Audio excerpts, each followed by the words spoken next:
The story of Royal Madikwe is the story of a child born in Africa in 1954 coming back to put back something into the space that child was born. That child is me. I was born in Uganda, as was my mother. And my earliest memories of Africa are all about wonderful safaris, going out into the wilderness, and the rich smells and colors that space brought.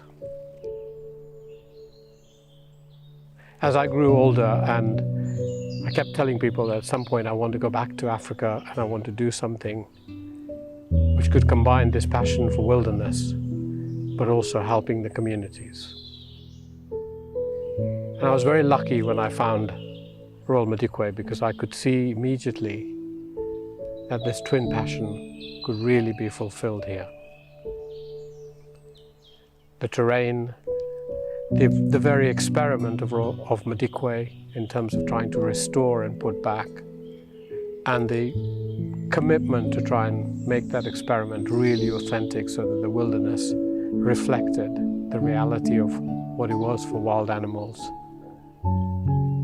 I saw much effort being put in the way the locations were chosen, the way the buildings were designed, and all of it had a key strand of authenticity in it. We were trying to work within the constraints of nature rather than impose ourselves into that space.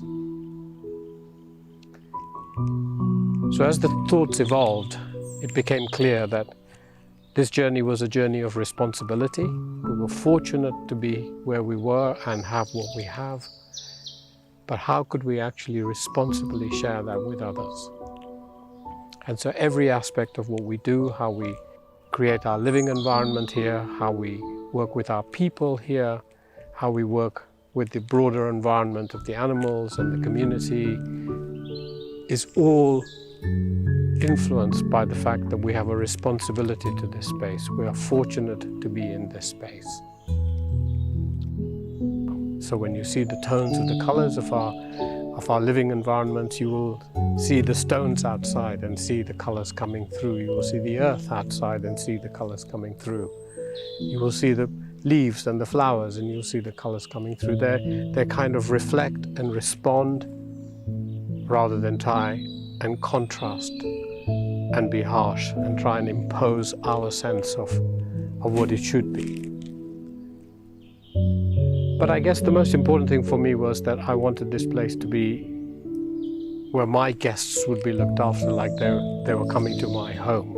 And therefore the people here who work with us all have that sense of service, that sense of making everything possible that can be made possible for these few days that you are with us to give you the best experience we can. We want the whole family to enjoy this space, so we cater to children, we cater to grandparents, and we try and create settings whereby everybody can really enjoy the space.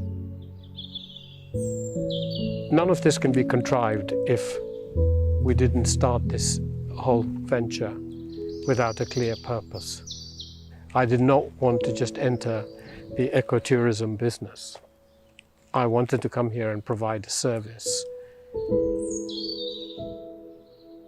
And that starts with our staff and our people.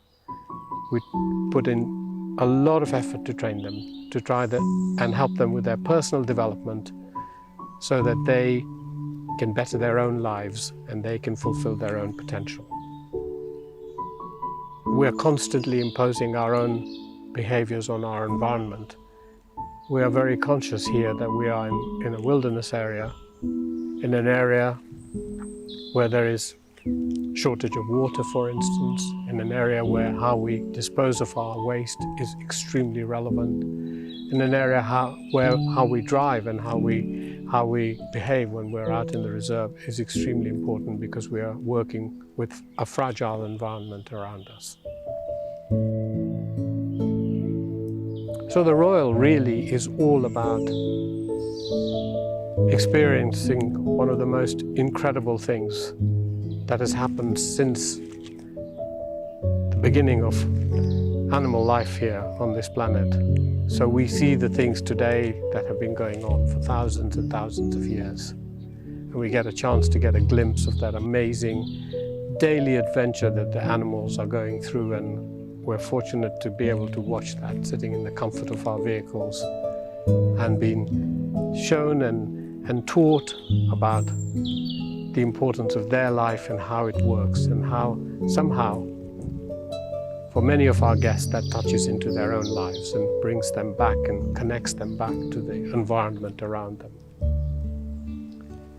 So the vision is how we take this forwards in the coming years to different parts of South Africa, but increasingly other parts of Africa, where we can bring this very, very special part of nature to the people of the world and get them to have an unbelievable experience.